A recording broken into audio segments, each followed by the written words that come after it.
Hello दोस्तों, स्वागत है आप सभी का हमारे YouTube चैनल में। दोस्तों आज के हम इस वीडियो में गणित कक्षा 10 निर्देशांक ज्यामिति के प्रश्नावली 7.1 के प्रश्न संख्या 7 को बहुत ही आसान तरीके से हल करेंगे। तो चलिए दोस्तों अब हम स्टार्ट करते हैं। जैसे कि हमारा क्वेश्चन दिया गया है, x अक्ष पर वह बिंदु ज्ञात कीजिए जो 2, -5 और -2, 9 से समदूरस्थ है। यानी कि दोस्तों हमें जो है ये दोस्तों आपका एक x अक्ष है। अब दोस्तों इसे जो है x अक्ष पे हमको ऐसा बिंदु बताना है जो मतलब 2, -5 और -2, 9 से समदूरस्थ है। ठीक है दोस्तों, मतलब हमें जो है x अक्ष पर इस पे जो है ऐसा बिंदु बताना है जो 2, -5 और -2, 9 से समान दूरी पे है। इससे भी समान दूरी पे और जो इससे भी समान दूरी पे है। तो दोस्तों जाहिर सी बात है, अगर दोस्तों इन दोनों से समान दूरी पर वही होगा जो इनके एकदम बीच होगा। ठीक है दोस्तों, यानी दोस्तों उसका हम लोग वो बिंदु हमने मान लेंगे P। ठीक है दोस्तों, वह बिंदु हम लोग P मान लेंगे। और दोस्तों जो ये दोनों बिंदु दिए गए हमारे प्रश्न में, इनको दोस्तों हम लोग A मानेंगे और ये हमारा B होगा। ठीक है दोस्तों, अब दोस्तों हम लोग जो है x अक्ष पर वो बिंदु P मानेंगे। और दोस्तों चूंकि यहाँ पे x अक्ष पे वो बिंदु अगर हमारा P होगा तो दोस्तों इसका जो P का निर्देशांक होगा वो दोस्तों हमारा x, 0 होगा। क्योंकि दोस्तों बोला है कि x अक्ष पर, तो दोस्तों x अक्ष पर बोला है तो आपको x लेना है, y अक्ष की बात नहीं किया है तो आपको जो y का मान यहाँ पे 0 ले लेना है। ठीक है दोस्तों, तो दोस्तों आपको यहाँ पे लिखना है, माना x अक्ष पर वह बिंदु क्या हो जाएगा दोस्तों, P होगा, जिसका निर्देशांक दोस्तों x, 0 होगा। अब दोस्तों यहाँ देखिए, अगर दोस्तों A से लेके P तक और दोस्तों B से लेके P तक, यानी कि दोस्तों अगर ये A और B P से समदूरस्थ हैं, मतलब ये भी A भी P से क्या है, ये भी P से समदूरस्थ है और B भी क्या है, इससे समदूरस्थ है। यानी कि दोस्तों ये जो A और B है वो जो P से समान दूरी पे हैं। ये वाली दूरी दोस्तों इस वाली दूरी के बराबर है। तो दोस्तों यहाँ पे दोस्तों हमें जो है वह निर्देशांक पूछा गया। तो दोस्तों यहाँ पे आपको लिख देना है, यहाँ AP बराबर, अगर दोस्तों A और B P से क्या है, समदूरस्थ है, यानी कि समान दूरी पे है, तो दोस्तों A से लेके P तक की दूरी बराबर होगी किसके, B से लेके P तक की दूरी, यानी कि यहाँ पे आपको लिख देना BP। ठीक है दोस्तों, AP का मतलब दोस्तों हो गया A और P के बीच की दूरी, और दोस्तों BP का मतलब हो गया B और P के बीच की दूरी। तो दोस्तों यहाँ पे आपको दूरी सूत्र का प्रयोग करना है। AP के बीच की दूरी ज्ञात करने के लिए हम लोग क्या करेंगे, x2 - x1 का होल स्क्वायर दूरी सूत्र को लिखेंगे। फिर दोस्तों दूसरे क्वेश्चन में होता है y2 - y1 का होल स्क्वायर। फिर दोस्तों यहाँ बराबर है तो बराबर करिए। फिर दोस्तों यहाँ देखिए B का मान दोस्तों यहाँ पे आपको BP का मतलब दोस्तों B और P के बीच की दूरी, यहाँ पे भी दोस्तों आपको जो सूत्र को लिखना है।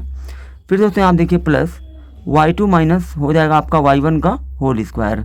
अब दोस्तों यहाँ पे देखिए आपको क्या करना है, चूँकि दोस्तों हमारा यहाँ पे हम लोग दोस्तों AP को लेकर चल रहे हैं। ये दोस्तों हमारा AP है, ये हमारा BP है। तो दोस्तों यहाँ पे AP में दोस्तों x2 x1 y2 y1 और दोस्तों BP में x2 x1 y2 y1 का मान हमको निकालना जरूरी है। तो दोस्तों अगर हम AP का सूत्र ये है तो दोस्तों AP का जो सूत्र हमने रखा है, इसमें दोस्तों हम लोग जो A और P से जो x1 x2 y1 y2 निकलेगा वही हमको यहाँ पे रखना है।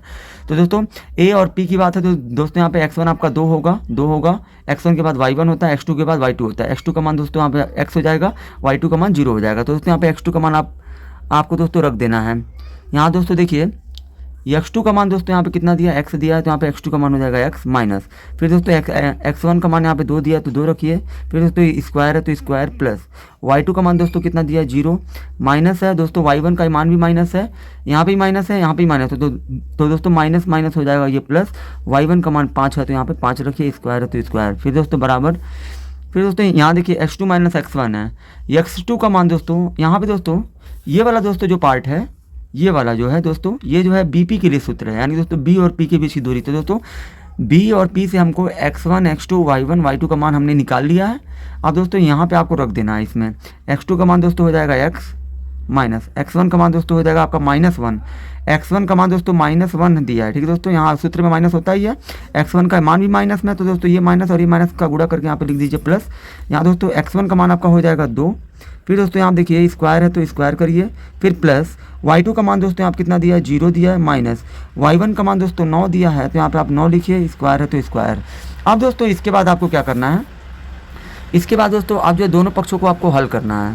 तो दोस्तों यहाँ देखिए ये जो x में से माइनस नहीं हो पाएगा दोस्तों, तो दोस्तों इसको हम लोग a - b के होल स्क्वायर पर तोड़ेंगे तो आपको क्या होता है, a square plus b square, b की जगह पे 2 है तो 2 का स्क्वायर हो जाएगा 4, फिर माइनस 2ab होता है दोस्तों।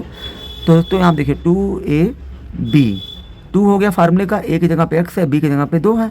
फिर दोस्तों प्लस है तो प्लस अब दोस्तों यहाँ देखिए 0 और 5 5 हो जाएगा, 5 का स्क्वायर हो जाएगा 25। अब दोस्तों यहाँ देखिए यहाँ पे भी आपका वही है, a प्लस बी का होल स्क्वायर है, तो दोस्तों क्या होता है A square plus B square, B की जगह पे 2 है तो 2 का स्क्वायर 4, फिर प्लस 2a बी होता है, 2ab हो गया। उसके बाद दोस्तों यहाँ देखिए प्लस है तो प्लस, अब दोस्तों 0 में से जाएगा -9 तो -9 आएगा, -9 का स्क्वायर हो जाएगा 81। अब दोस्तों यहाँ देखिए दोनों पक्षों में दोस्तों क्या चीज़ आपको कॉमन दिख रहा है, तो ये कड़ी से कड़ी कट जाएगी। और दोस्तों यहाँ देखिए कड़ी दोस्तों दोनों में कॉमन है, इसलिए ये वाली कड़ी से कट जाएगी। तो दोस्तों एक्स स्क्वायर है तो एक्स स्क्वायर। अब दोस्तों 4 है तो 4, माइनस है तो माइनस, 2 का गुणा 2 में 2 दूना 4 और 4 का गुणा x में 4x, प्लस 25 है तो 25 लिखिए। उसके बाद दोस्तों यहाँ देखिए आपका क्या बचा है, एक्स स्क्वायर प्लस 4 प्लस 2 दूना 4, 4 का गुणा x में 4x हो गया प्लस 81। अब दोस्तों दोनों पक्षों में कॉमन क्या है, एक्स स्क्वायर से एक्स स्क्वायर कटेगा, 4 से 4 कट जाएगा। अब दोस्तों यहाँ देखिए -4x है, ये प्लस 4x वाला इधर हो जाएगा -4x, इधर दोस्तों आपका 81 है प्लस जाएगा, उधर हो जाएगा आपका माइनस। यानी कि दोस्तों यहाँ देखिए -4x और -4x, ये टोटल 8x हो जाएगा बराबर 81 में से दोस्तों 25 को घटाएंगे तो ये आपका 56 आ जाएगा। और दोस्तों 8 से 56 कटेगा 7 बार में, और दोस्तों यहाँ पे x है तो x, माइनस को दे दीजिए 7 को, तो ये -7 ही रहेगा। यानी कि दोस्तों x का मान दोस्तों आपका आ गया -7। यानी दोस्तों अब आपको लिख देना है, अतः वह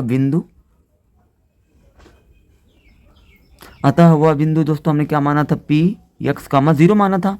अब दोस्तों यहाँ देखिए p तो आपका रहेगा यहाँ पे, x का मान दोस्तों कितना आ गया -7 और कामा 0 है तो 0, यानी कि दोस्तों x अक्ष पर दोस्तों वह बिंदु हमारा -7, 0 होगा। आई होप कि दोस्तों आप सभी को ये वीडियो बहुत ही ज़्यादा पसंद आई होगी। अगर आप हमारे चैनल पर नए हैं तो हमारे चैनल को सब्सक्राइब जरूर करें।